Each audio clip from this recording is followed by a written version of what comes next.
आपको बताएं कि हमजा शहबाज को अदालत आलिया से फिर रिलीफ मिल गया है। लाहौर हाई कोर्ट ने हमजा शहबाज की अबूरी जमानत 25 अप्रैल तक तौसी कर दी है। लाहौर हाई कोर्ट ने हमजा शहबाज की गिरफ्तारी के लिए छापा मारने के खिलाफ केस में 25 अप्रैल को डीजी नैब और डायरेक्टर नैब से वजाहत तलब कर ली है।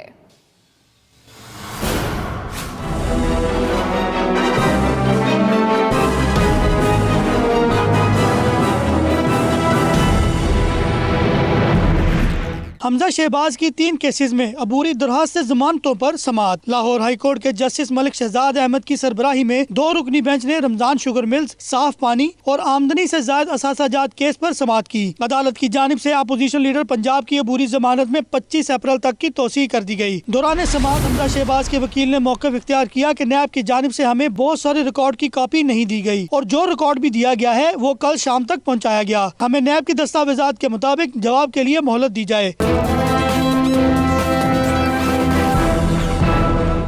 नैब प्रोसिक्यूटर ने फासिल अदालत को आगाह किया कि कल की पेशी में भी नैब की जानिब से हमजा शहबाज से मुख्तलिफ सवालात किए गए, लेकिन हमें बताया गया कि हमजा शहबाज ने जवाब दिया है कि वो सब कुछ अदालत में बताएंगे। दूसरी जानिब अदालत ने हमजा शहबाज के घर छापा मारने पर नैब टीम के खिलाफ तौहीन अदालत की दरखास्त पर नोटिस जारी करते हुए 25 अप्रैल को जवाब तलब कर लिया। कैमरामैन अली रजा और साथी रिपोर्टर उस्मान भट्ट के साथ शकील सईद, 92 न्यूज़, लाहौर।